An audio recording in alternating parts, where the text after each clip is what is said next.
Hello everyone, Railfan Dylan here. I'm your host, Dylan McKivitt. Today we are at the Pennsylvania Trolley Museum for their volunteer open house. So you'll see me operate Streetcar later. This car we are currently in is Pittsburgh Railway's low floor 3756. This served in Pittsburgh, I think, until 1953. Then in 1976 it went back down to Pittsburgh for the bicentennial. Then in 1987 or 1997 it went back to Pittsburgh yet again to promote the transit history of the city. At that time, when it went back to Pittsburgh for a second time, it was equipped with a specialized pantograph because Port Authority at the time, now Pittsburgh Regional Transit, was running with pantographs instead of the old trolley pole. This car, along with one or two other cars, were able to come here to the museum under their own power via the Pittsburgh to Washington interurban line.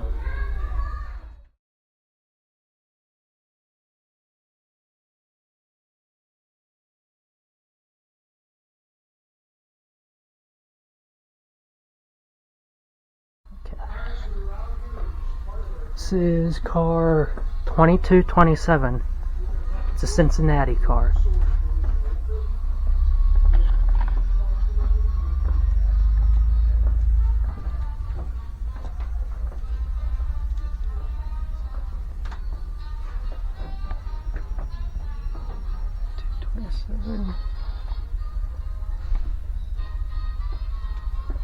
Wow.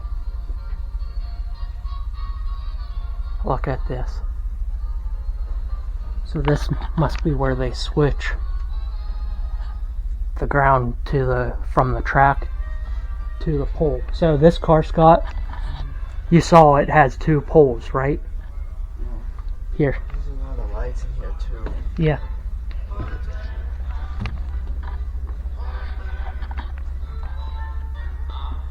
So car 2227. But yeah, Scott, so back when this was running in Cincinnati, the telephone company, they thought with having the track as the ground would shock people, Scott. So they added the left-hand trolley pole as the second return while it was in the city. Am I right? Because of the battle they lost with the phone company. Yeah. Cincinnati Bell. That's the only city in North America that had that occur. When the cars left the Cincinnati city limits, they went back to running one pole. Cincinnati, like Pittsburgh, had inclines. And I didn't know one that. of them, the Mount Adams incline, which this car ran on that route, had a sign that said number 10 Eden Park Zoo. What it would do would be to leave the streets in the downtown area, go to the top of the Mount Adams incline, which is for trolleys only, and once it reached the Mount Adams neighborhood, it'd go across town through Eden Park, it would wind up at the Cincinnati Zoo. That lasted until 1948. But there's pictures of it, one of which is in the car.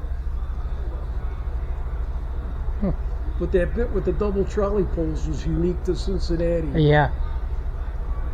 And we run this during the summer months. Yeah, because no heat. Well, originally it had a coal stove. Yeah. On the left front, right behind the motorman's cab. That's my favorite one right there. The 2227 Trolley. Oh, it's a nice running car. Yeah. Yeah. During the summer, it's a smooth running car. And on a hot winter or on a hot summer day, you drop the windows down in the slots, and it's nice. Yeah, and it's a breezy. semi-convertible. Yeah, but it's a very comfortable car to run and ride.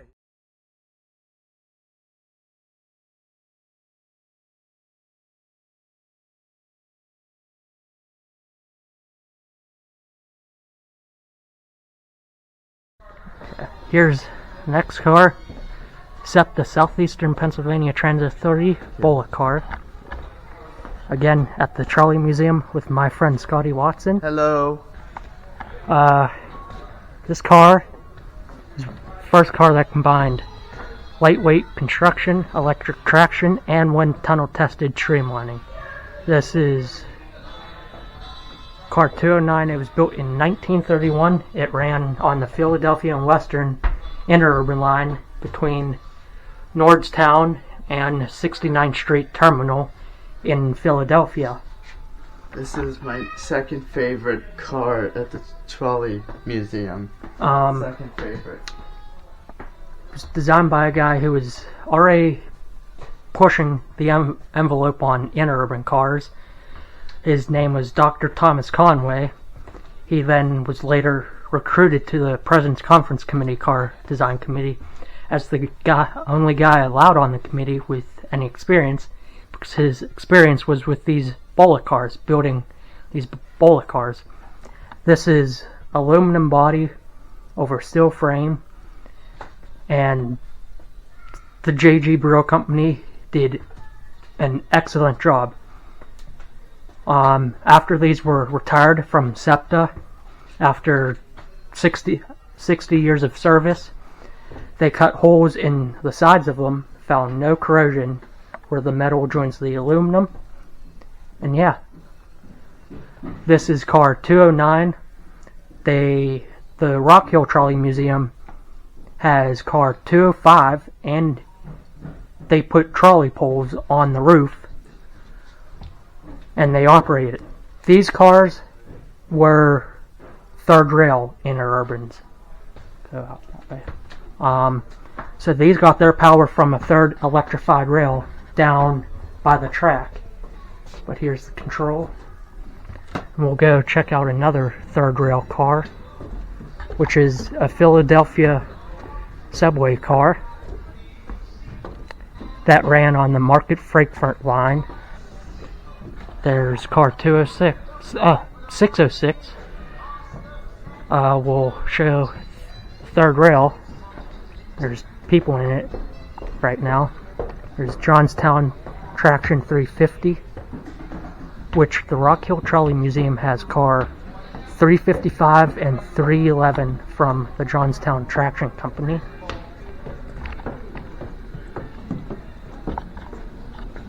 Here's the third rail. There's pickup shoe in the third rail. This is how this car and the bullet car would get power, is from that electrified third rail. And this is what you call a bottom contact shoe.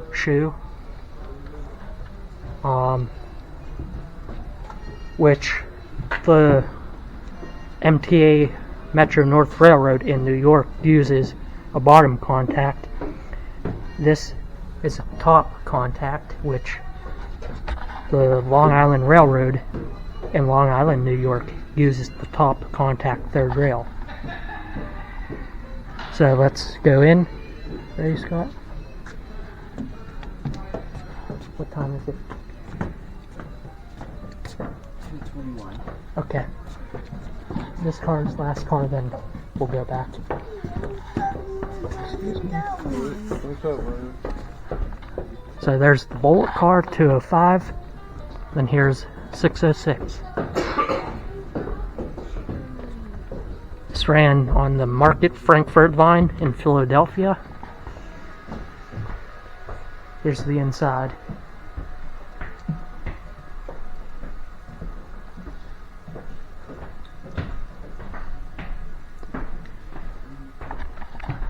And that's where the operator would be.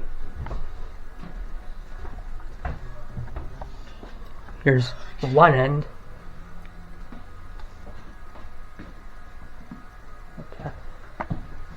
There's the map, the Market Frankfurt line map.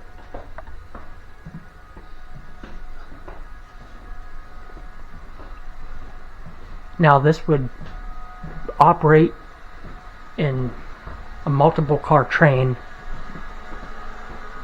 Here's where the operator would be. There's the bullet car. They wouldn't operate at just one car. They would operate probably 6 to 8 cars. And yeah.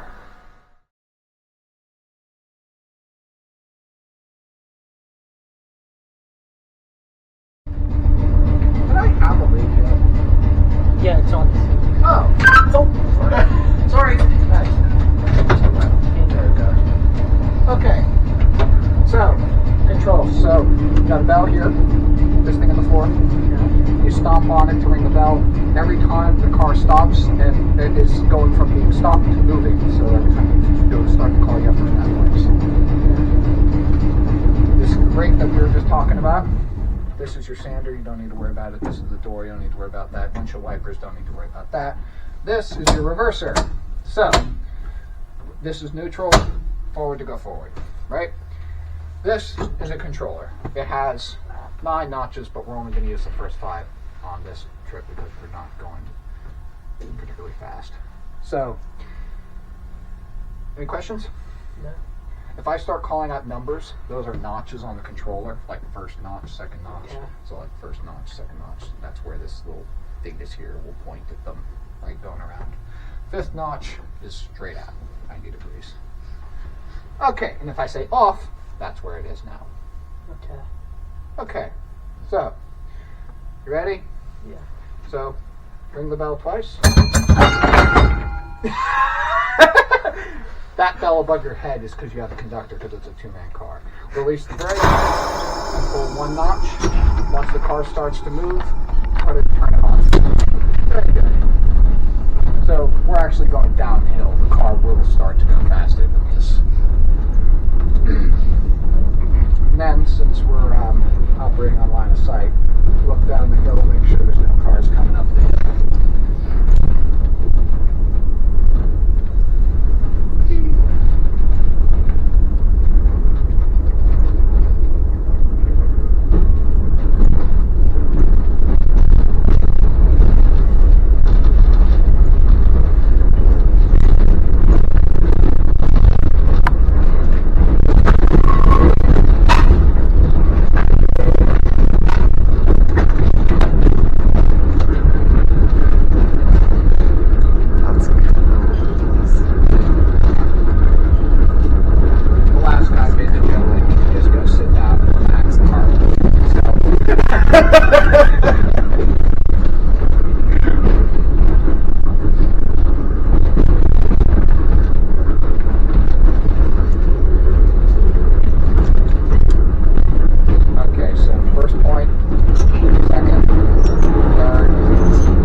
As the car starts to slow down, we'll just go 1, 2,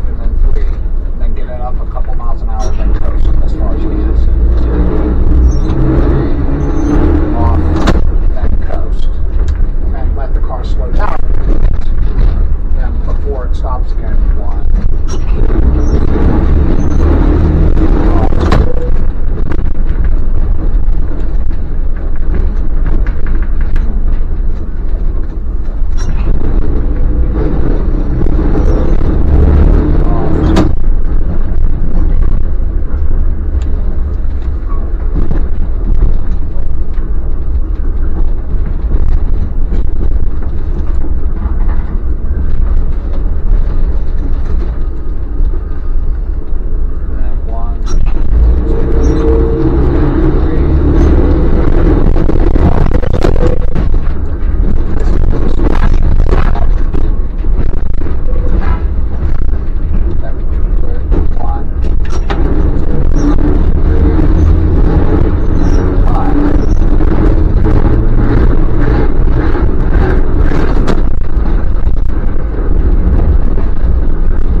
People outside can't hear that bell. This is for the people outside. So stomp on that twice.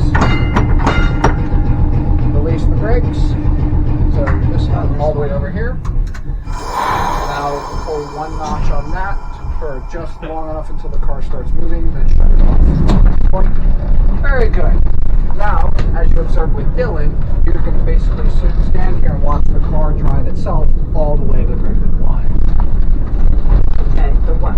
Why are you asking me why? No, why? W-Y-E. It's a track that looks like this. I don't know. Don't worry, there's a sign. The more important part of that it says on the pole. You want to join us, Scotty? It's the name of the location. Okay. Two locations that are wide. I like riding it slowly.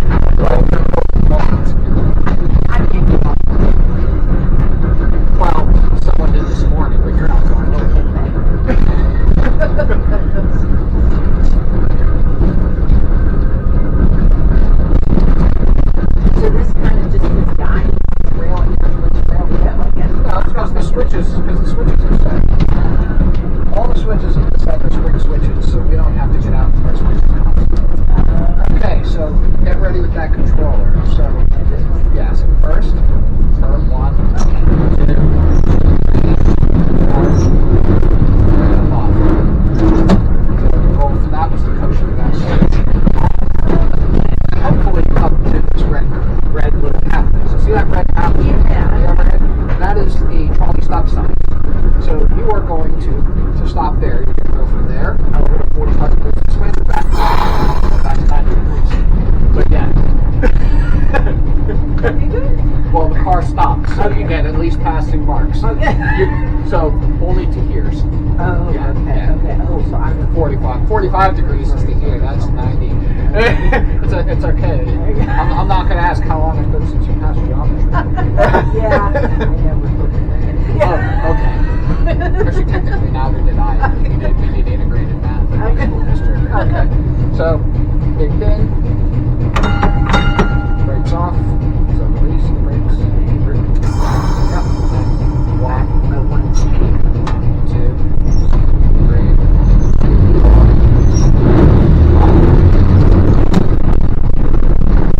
So, coming through this loop here, your goal is to keep it slow, but to not stall.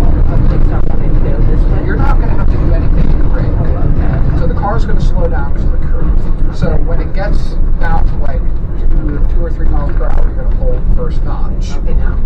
When you get down to like 2 or 3 miles per hour, look out the window. So like now, 1, 2. Okay, you get down to 2 or 3. Right.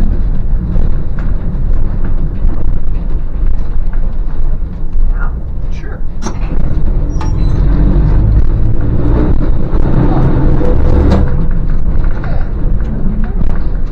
So, you know how on a bicycle you never had a speedometer, but yet you still knew when to hit the brakes?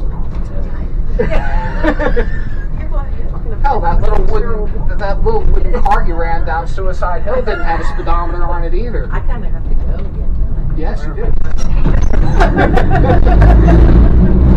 Well, smooth the ride that you gave. And right before the switch,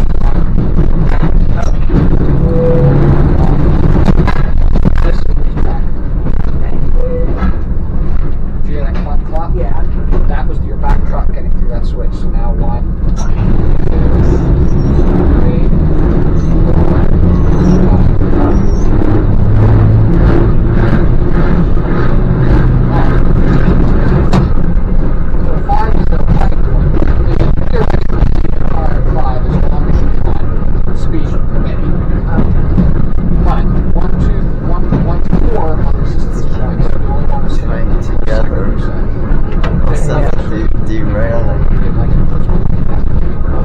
Luckily it didn't. So This is a Trolley.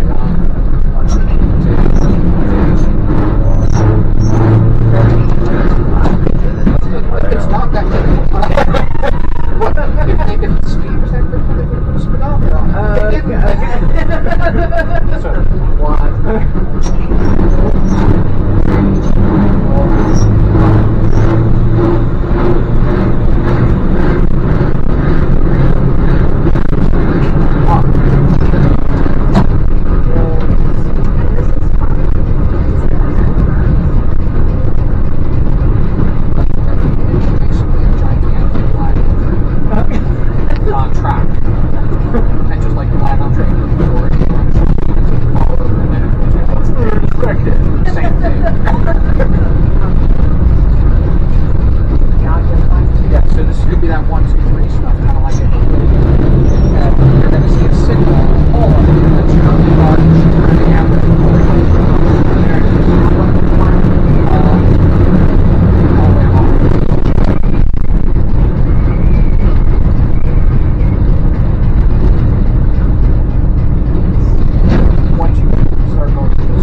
And then do I get to do two too? Yes.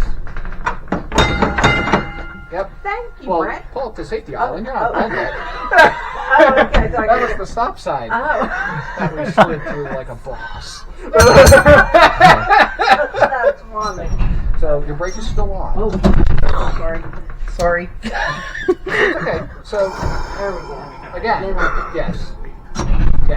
So again, forget everything.